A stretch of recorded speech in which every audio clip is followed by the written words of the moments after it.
Hello. On this episode, we're going to talk to you about how to build a stair railing like this. A lot of these systems are very complicated and expensive to buy, but we're going to show you here a way to build this as a do-it-yourselfer and save a little bit of money. Down here, you've got the newel post, the cap, we've got the rail, the balusters, and we've got a little skirt at the bottom. We're going to show you in just a few minutes how to build that whole thing, so stay tuned.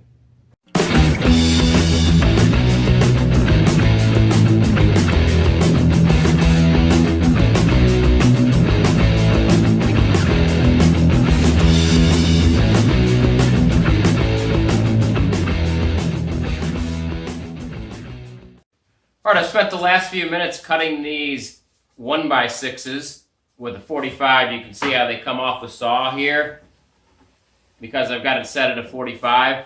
Now I'm cutting this 4.5 inches on the long points, which gives me about 3 1/8 on the inside here, which is helpful when I show you later how we're going to use these. This is going to become our newel post, and again, we're doing this just out of knotty pine. These are 1x6s you can buy, number 2 grade. That's the look that we're going for, and we're okay with that, and it saves a little bit of money. But you could really apply this to any type of wood you want. If you wanted to try this with a hardwood, I'm sure it would work as well, or maybe even better, and it would give you a nice look. Okay, the next step here is to glue up our pieces that we have 45'd, and I'm just getting glue on both sides of the joint, and I've got 1.25" brad nails that I'm using to tack this together. And it's fairly simple at this point. Just kind of work our way down the board and tack it together. And we also want to get a few nails going the other direction. That way it kind of locks the corners together because it's nailed from both ways. It can't, with pressure from one way or the other, it can't separate.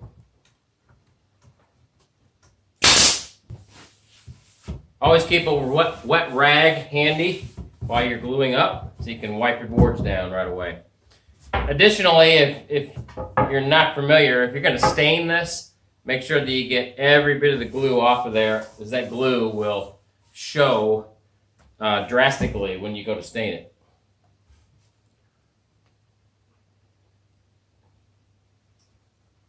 I want you to say pause.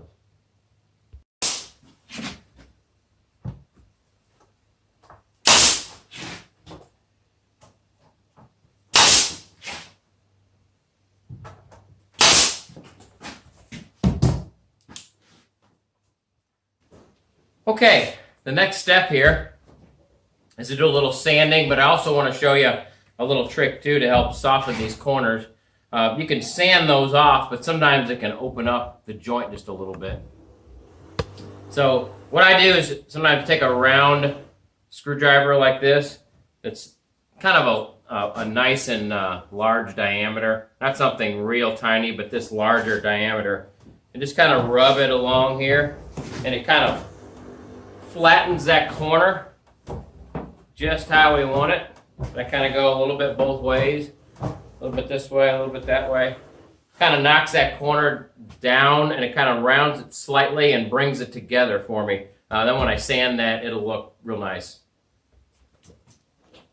Now we're over here by the steps, and what I've done ahead of time is I've roughed in this post. Now I just made this out of 2 2x4s, screwed them together, and anchored them all the way through the steps, down as low as I possibly can, and I actually attach it to the subfloor below and then along the side of the stringer and everything. Now I've ripped this down to 3 inches instead of the full 3.5 that a normal 2x4 is. So I've got a 3x3 post here. Now you remember when we were talking outside around the shop that this was 3 1/8. So that gives me a little bit of play if I need to plumb this once I put it on there. So you can probably see that on the camera here, that I've got just a little bit of play going both ways, so it allows me to plumb that. But I've got my rough post is real close to plumb, so that's a good place to start. Another thing I wanted to point out, we're not going to cover it on this video, but another way that we've done our stairs here to kind of help keep costs down as well is I built these with 3 stringers like you normally would to build stairs, but instead of putting on thick 1-inch treads on here, which can be kind of expensive, we put down a 3/4 inch tread underneath this, which was kind of a rough tread. It was just 3/4 subfloor, basically, is what it was, and we glued it and screwed it to the stringers.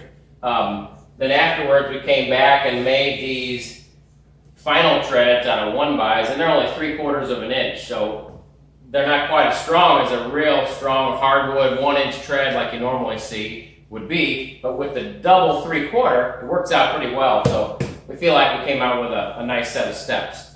All right, the next step we're gonna go to is working on attaching this, and then we're gonna build our railings, and I'm gonna show you how we do that next. Okay, we're gonna make the railing now. This is a profile of the rail. That's got a little writing on it. I'll show you this side. Profile of the rail that we're doing. We've ripped it down to the width that we need to make it graspable. This is 2 7/8 across here. Check your local code. If you want to build a rail in your municipality, you want to make sure that you at least build it to meet code. Whether you have a permit or not, I don't know, but at least you can try to meet code there. So we've done that with this profile anyway. Now we've added this beaded detail on both sides as well around there. Now we're also going to plow the rail for our balusters underneath. So this is a dado cut here that we have to run through twice on our table saw. So that's the steps we're going to take. Now what I've done is, we're just making this out of 2x4s, guys. It's nothing too fancy, but I'm trying to select 2x that have a nice looking grain. Some of those have they're really red looking that you can buy at the home centers. Sometimes they're really got a lot of stripe to them and in the grain pattern. So we kind of liked how some of these 2x look. So we just grabbed a half a dozen ones that we like the look of, so that we end up with a good product when we're done.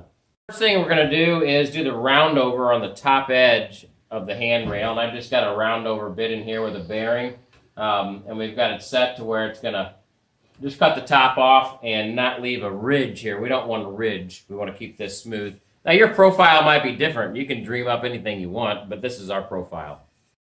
Okay.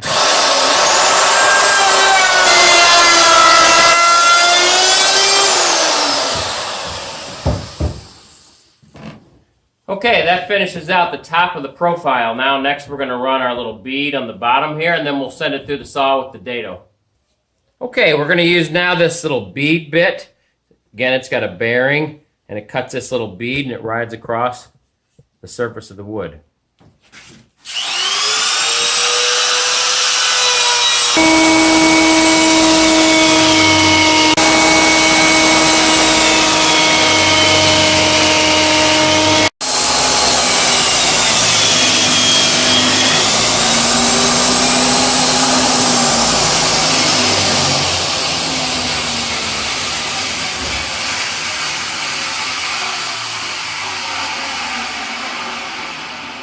All right, now what I've done here is I've run it through on both sides, and I didn't even change the setting on the saw. I just ran it through this way, flipped it around the other way, ran it through this way.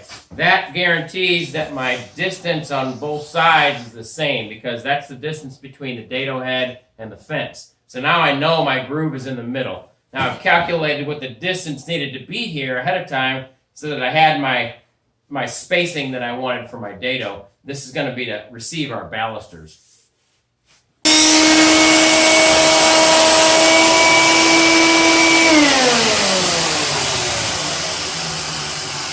Okay, I am ripping now the balusters for this. We know we need 1.25 inches, 2x4 is 1.5 inches, so we're ripping them in both directions so they fit into this groove here. Looks like we're just a little snug, which is what I want to be, because I'm going to sand down both sides of this and make it look nice, and it'll probably shrink just a little bit, and it'll still fit in there just a little snug. So this is what we're going to be doing for the next few minutes. Also, wanted to let you know I measured the balusters and I cut these to rough length. So every step as it goes up needs 2 balusters. So if the rail is at an angle and the step is level, one baluster has to be longer than the other one on each step. So you've got 2 different size balusters. Every stairway is that way. So I've measured, my longest one is about 42 inches. And I'll show you how we calculate that when we get back over there. but I've rough cut my baluster boards to 43 inches so that I can just send them through and rip them without having a bunch of extra to deal with. Okay, we have sanded all our balusters down. We've got the rail ready. So now I'm going to show you how we're going to attach them at the bottom. We're going to use a dowel pin to do that. And let me show you a dowel pin here.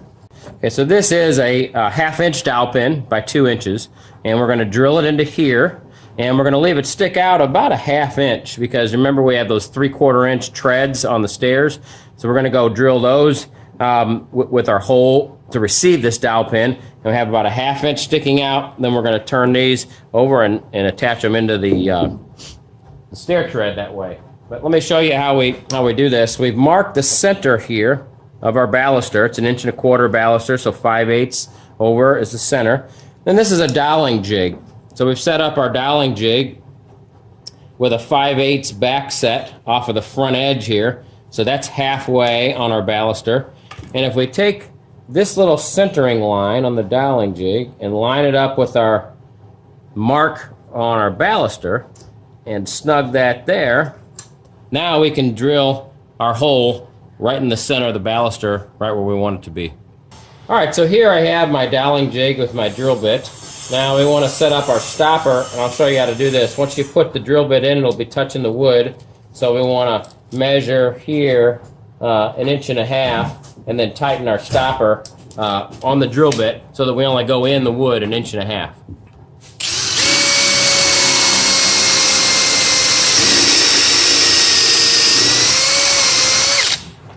So there we go.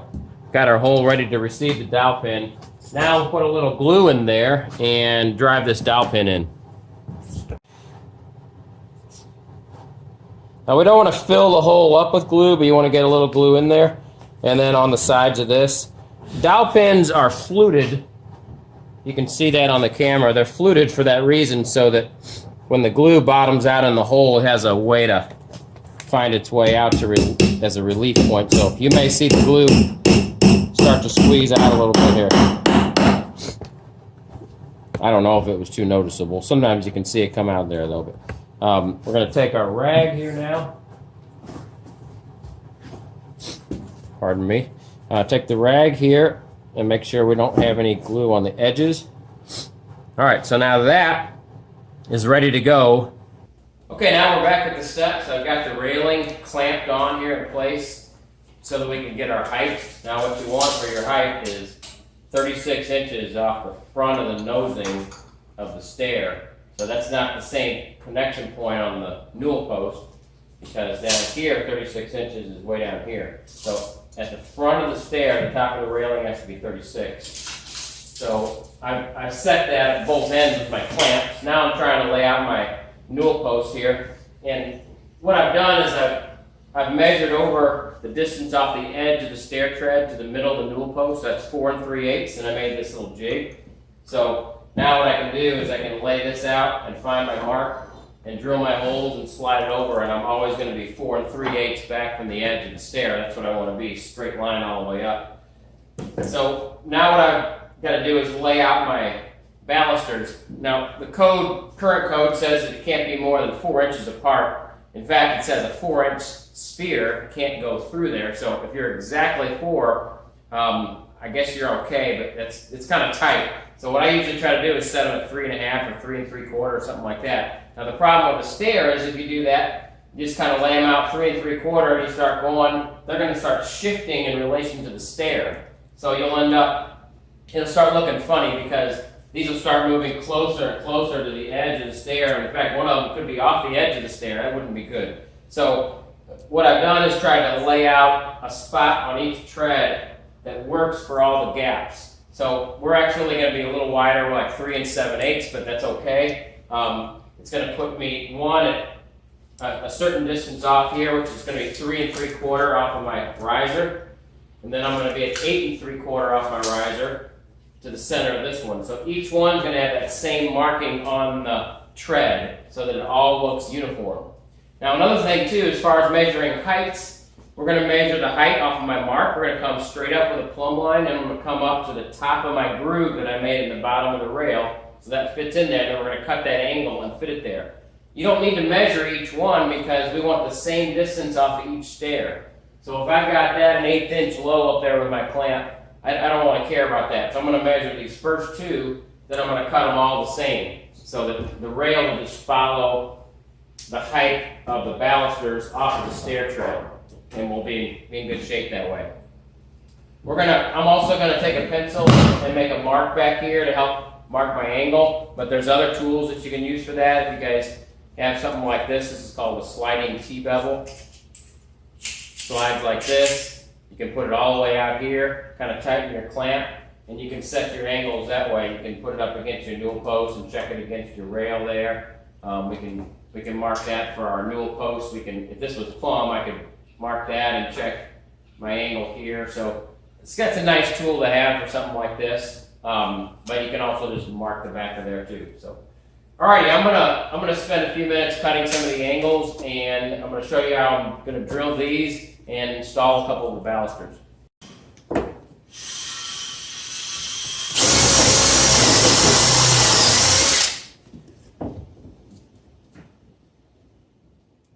Alright, I've got all my long balusters in on each step, and I've got it fit to the top and the bottom. So what I'm going to do now is glue this joint and then attach it here.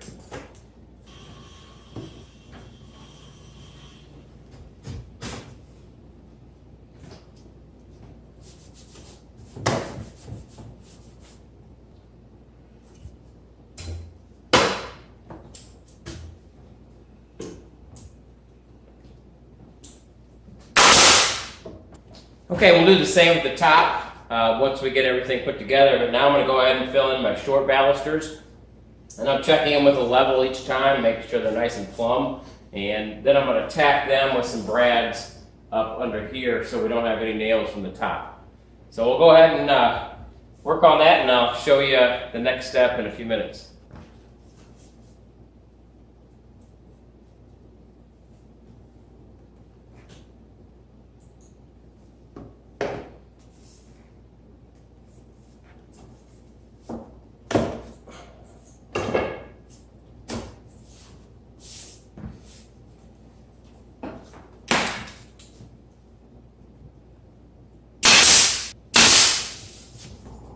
All right, we are getting close here now. I've got all the balusters put in, glued and dowel pin at the bottom and tacked here at the top. The rail is secure on both ends. I made this little cap here to finish off the top of the newel post. Basically, it's just a 3/4 piece of pine with this routed detail that matches our rail on the side of it. Now to finish that off, we need to put on a piece of cove molding. Now this is just a piece of standard cove molding. I've mitered it to go around. So I'm going to tack that around here. You also see at the bottom that I have this little collar that I put down here around the base. And we're going to do the same there. We're going to wrap that with cove molding to kind of dress that up. And we are getting close. So stand by and we'll show you the next step.